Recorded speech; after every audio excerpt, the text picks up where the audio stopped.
Coming up, Stone Garrett looks like the real deal. Madison Bumgarner continues to fade, and other likes and dislikes from this series against the San Francisco Giants. You are Locked On Diamondbacks, your daily Arizona Diamondbacks podcast, part of the Locked On Podcast Network, your team every day.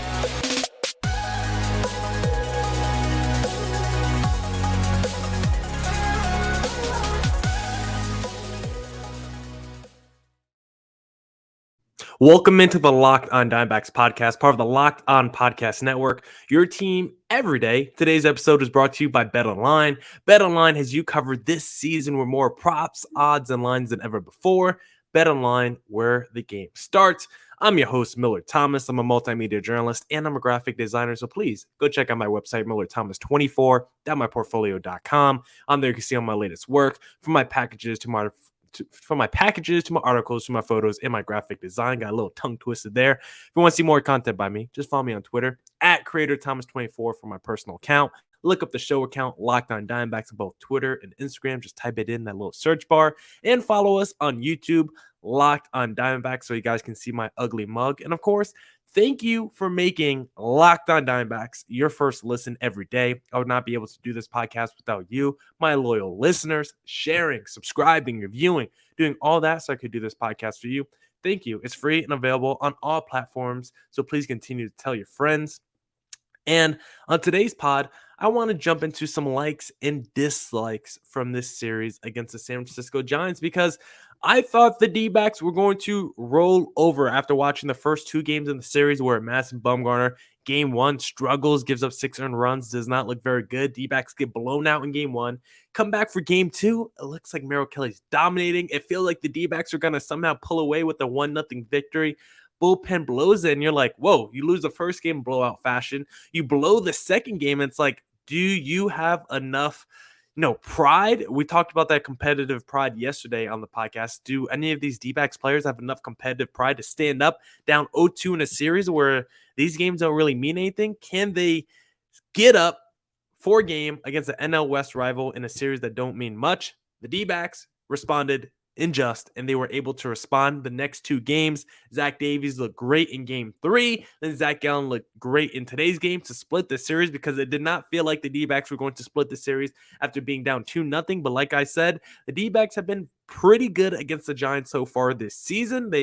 I think they have above 500 record against the Giants so far this season. So I'm not surprised that the D-backs were able to split the series, but I didn't expect it after watching the first two games. So let's get into some likes and dislikes from this series against the Giants, because it turned out to be a positive series for the D-backs. After not starting strong, it ended up actually being a positive series for the D-backs. And we got some likes and some dislikes from this series against the D-backs. And I first want to start with the likes. Let's start on a positive note. The first thing I like from this series: Stone Garrett versus Jake McCarthy for the fourth outfielder is a very fun conversation. Just watching them both right now is a fun conversation, because like when the D-backs acquired Emmanuel Rivera, of course, we didn't like that deal because we felt like Rivera was just going to take a bats away from Josh Rojas, right? And then with Stone Garrett getting called up, you're like, he's just going to take a bats away from Jake McCarthy potentially. But with Rivera coming over, him and Rojas have played a lot of games together, both being in the lineup, and it feels like a lot of those games they both produced together. And then you look at this series against the Giants, Stone Garrett and Jake McCarthy were both phenomenal in this series against the Giants. Both of them were really strong. I mean, Garrett had 3 doubles in this series, hit a stolen base today. Like, whenever Garrett goes up to the plate, those doubles feel like moonshots. I mean, he's crushing it. He's watching that ball fly. It's going to the warning track every time. Like, I feel like every time Stone Garrett makes contact is going to be a moonshot. I could see why the D-backs called him up. Like, I could see the power, even though we haven't seen a home run yet from Stone Garrett. He's playing in San Francisco.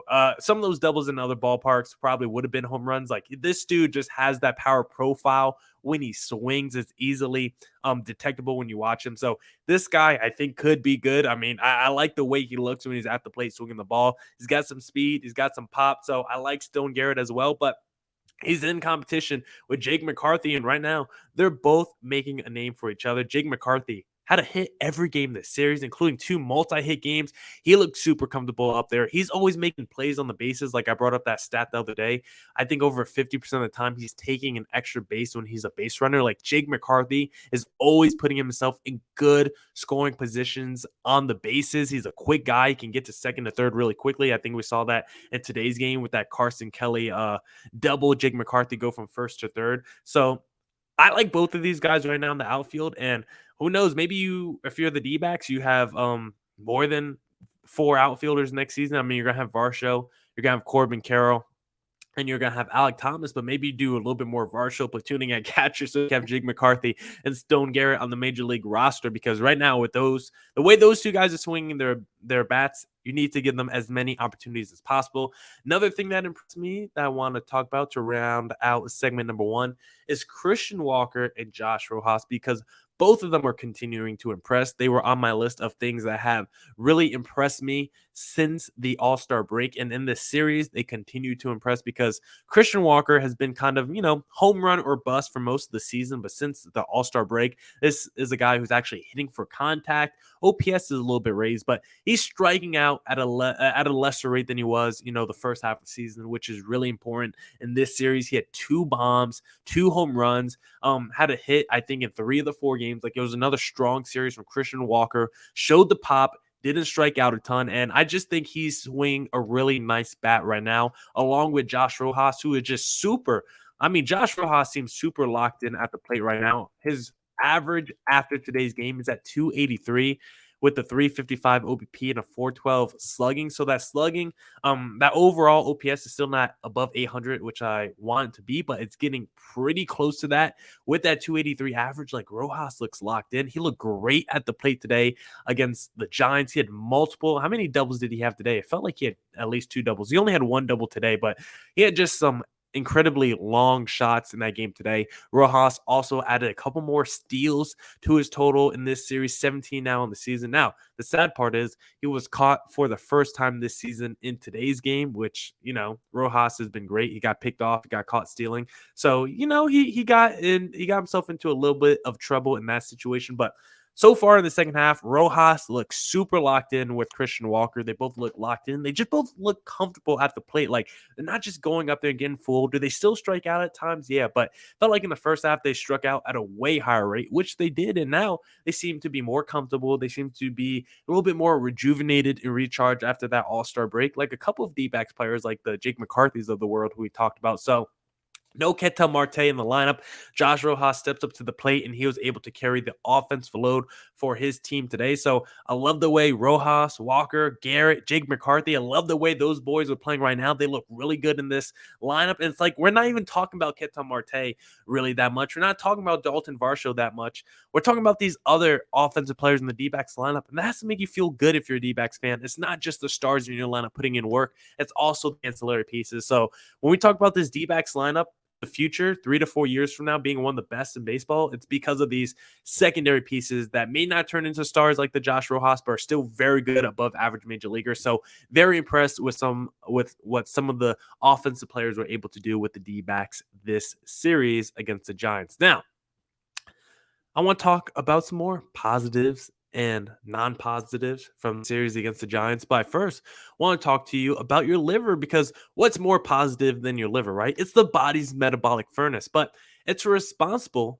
for flushing out harmful toxins and igniting your fat-burning metabolism. But thanks to modern diets, rich in unhealthy processed foods, and constant exposure to thousands of man-made and environmental toxins, most of us have overworked our livers. But now it's easy to rejuvenate your liver health and reignite your metabolism thanks to Liver Health Formula by Pure Health Research. I know I butchered that word metabolism just now. Liver Health Formula contains 8 liver-boosting super nutrients like turmeric, beet, and artichoke extract, all of which work together to wake up a sluggish liver and turn it into a toxin-flushing and fat-burning machine. No more bloated belly, no more uncomfortable digestion, no more feeling tired and low energy all the time. And best of all, Liver Health Formula makes it easier to maintain a healthy body weight long term. As a listener of our show, you can try Liver Health Formula risk-free today and get a free bottle of Curb Fit with your order. Curb Fit is a safe and all-natural appetite suppressant, making it easy to say no to naughty foods. This makes it the perfect complement to liver health formula. So go to getliverhelp.com/MLB to learn more and claim your free bottle of Curb Fit with your order. Go to getliverhelp.com/MLB now to get started. All right. Let's get back into the podcast and let's discuss some more likes and dislikes from this series against the Giants. And the other like I have, 3 of the 4 starters looked fantastic in this series against the Giants.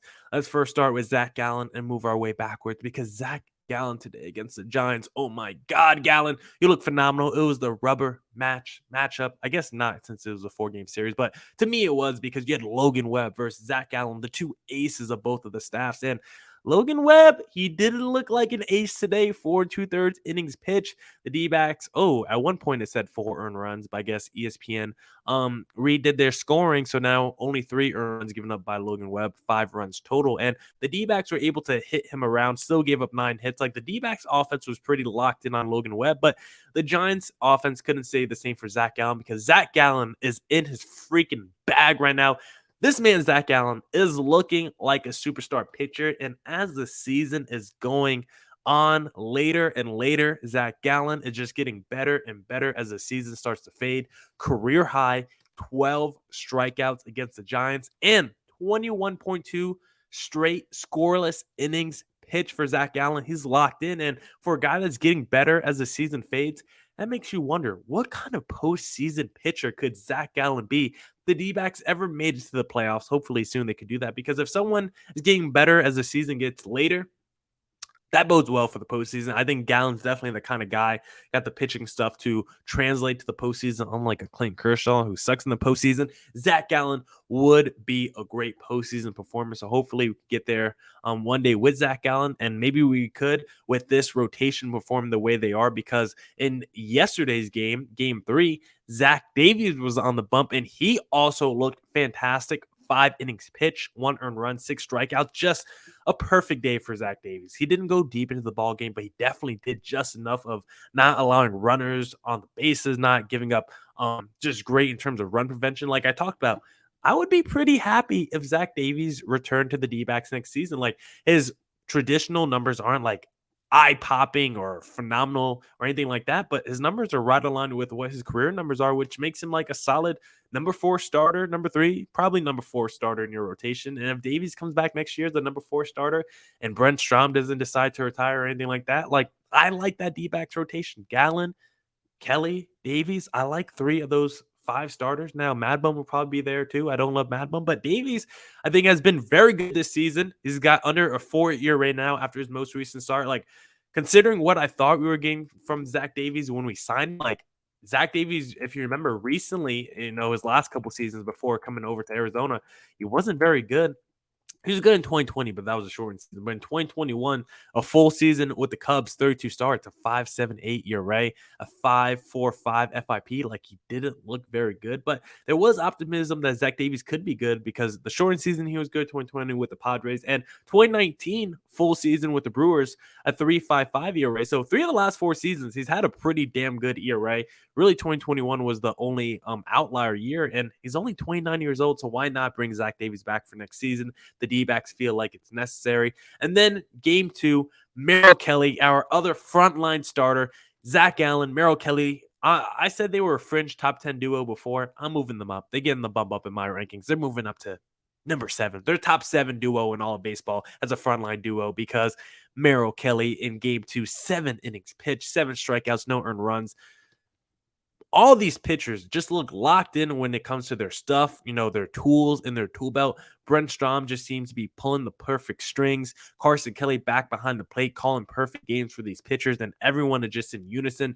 Defense, for the most part, is looking pretty good for the D-backs, but of course, they also have some boneheaded plays. Like, I don't think there's any team with a better defensive highlight and low light reel than the D-backs because you'll have guys like Alec Thomas robbing home runs basically at the wall to end games. And then you also see a play today where he just drops a routine fly ball, probably the probably had a little sun in his eyes, but I don't think there's a team with a bigger variance of highlights and lowlights when it comes to defensive plays than the D-backs. But Merrill Kelly, Zach Gallen, Zach Davies, the way they're pitching right now, like D-backs, we talked about it yesterday. They could be the spoiler of the second half. The road to the playoffs could go through Arizona. And if you're going to have starters pitching like that, then it's going to be tough for those opposing teams to make it to the postseason unless, now let's get into our dislikes, unless they face Madison Bumgarner, because Madison Bumgarner continues to fade down the stretch, and it's not something you want to see from your highest paid player. He's going to get another fat check next year. I think he makes like $23 million next season. So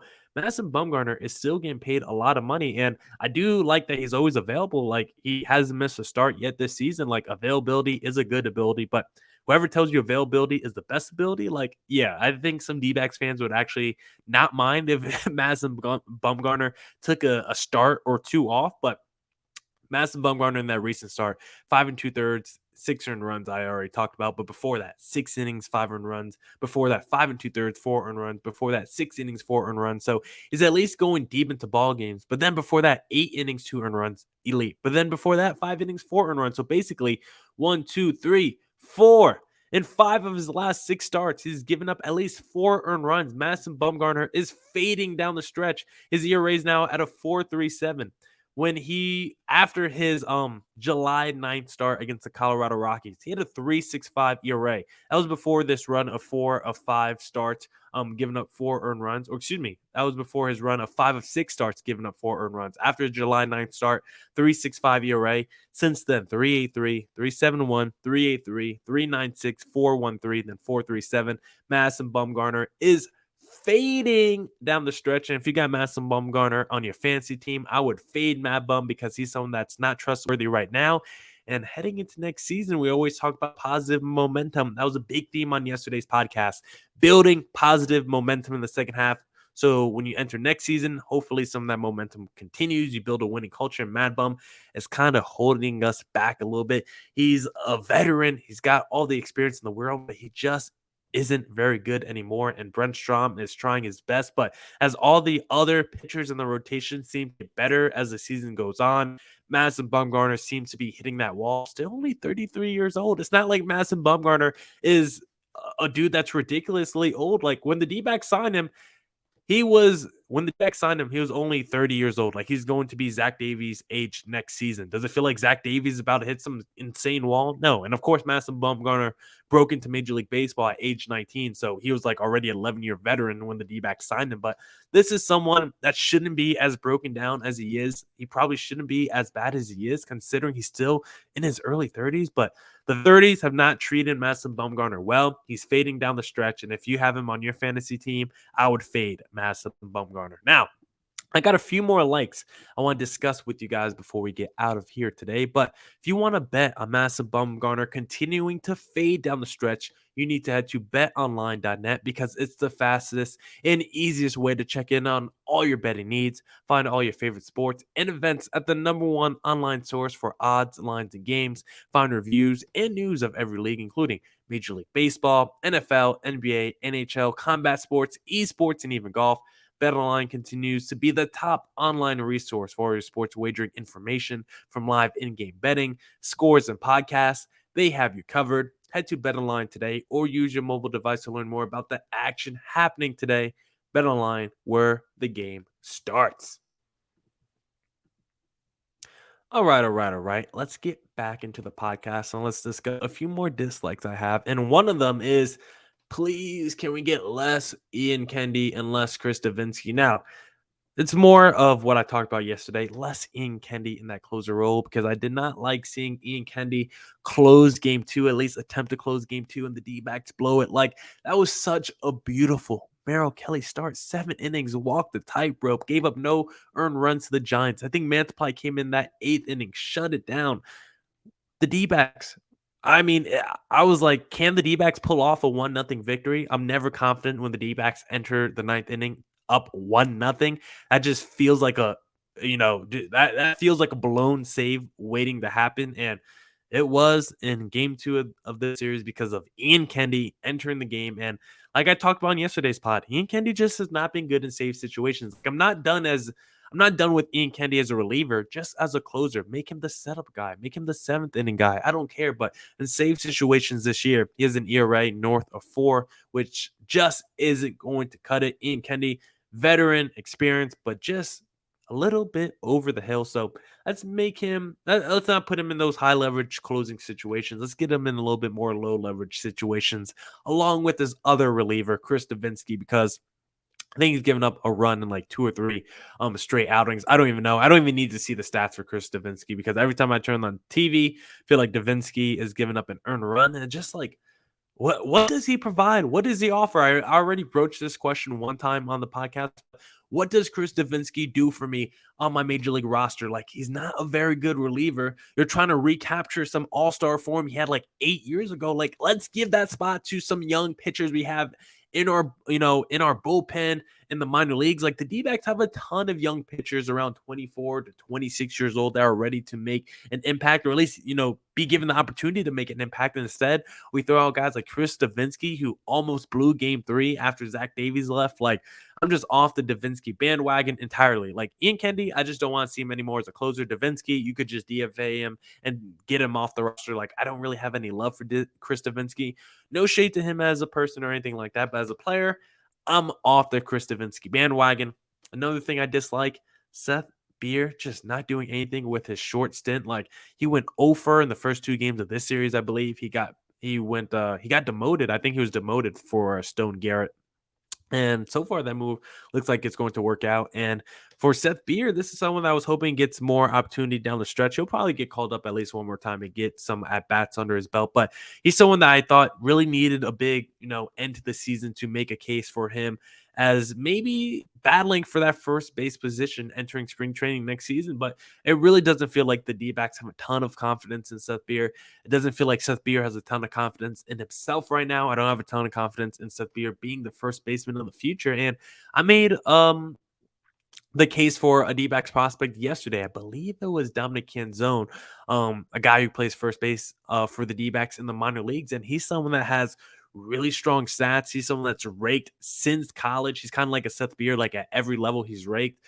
He's probably a defensive liability as well, but considering Seth Beer hasn't been able to do with his bat and he's a defensive liability, might as well give some other prospects a chance to make a name for themselves and see if they can play first base and be a platoon guy for Christian Walker. So for Seth Beer to see him get demoted this weekend, to see him struggle, like, he's someone that I was really high on entering the season. Like, when we get to the end of the year and I look back at my preseason predictions for the D-backs, I think one of my preseason predictions was Seth Beer winning Rookie of the Year for the D-backs. I don't know if I meant it in terms of actually him winning the MLB Rookie of the Year award, but maybe just the D-backs Rookie of the Year. I have to go back and see my preseason predictions. But either way, I felt like Seth Beer was going to be like the breakout star of the D-backs this season. That just didn't happen. It isn't happening, and I'm sad to see it not happening, because like, all those prospects in that Zach Greinke trade were like borderline top 100 guys. Corbin Martin, JB Berskakis were definitely top 100 guys. Seth Beer was still a top 5 prospect in the Astros organization. He was someone that raked in the minor leagues, and he just hasn't been able to do it on the major league level. That makes you wonder, is he a quad A type player? One of those players that are good in AAA, can crush AAA pitching, but once they get promoted, they're kind of in no man's land in purgatory. So Seth Beer, hate to see you demoted, buddy. And then my last dislike from this series I want to talk about is Alec Thomas continuing to slump. He was 0 for 4 today. And since the All-Star break, Alec Thomas, 517 OPS in the second half, didn't do much offensively in this series against the Giants. Even just dropped a routine fly ball in center field today. I think he lost it in the sun. But Alec Thomas, like, I like what he's done so far this season. He's not going to finish top 2 or top in NL Rookie of the Year voting, but I think he's had a solid season. But the second half has really killed his numbers. Like, now his overall stat line on the season for Alec Thomas, 241 average, a 668 OPS, 8 home runs in 86 games, 4 stolen bases, caught stealing 3 times. Like, his numbers aren't eye-popping. I definitely think this is not the best version of Alec Thomas. I definitely think there is a ceiling there. I definitely see a 300 hitter, 750 OPS, kind of like the numbers that Josh Rojas is putting up now in terms of a in terms of a slash line. That's why I think Alec Thomas could do with maybe 15 home runs and 20 stolen bases, 10 to 15 home runs and maybe 15 to 20 stolen bases. I don't think Alec Thomas is like a superstar type player, but I think he is above average major leaguer, could be a borderline all-star level player. And we know what he does defensively. I want to see his speed utilized a little bit more because he's one of the top players in terms of sprint speed.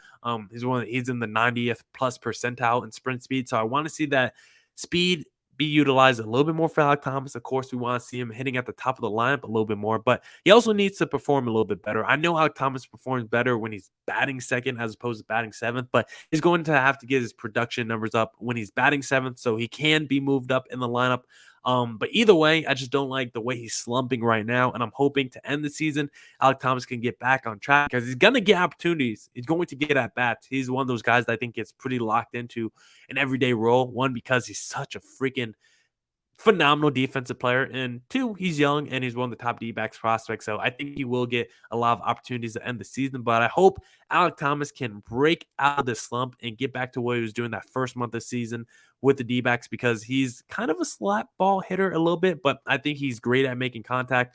Not a ton of power, but does have some pop. So I would like to see a strong start from Alec Thomas to end the season, because I don't like what I'm seeing right now post All-Star break. But it could just be that rookie wall. Like, he's still super young, doesn't typically play this many games.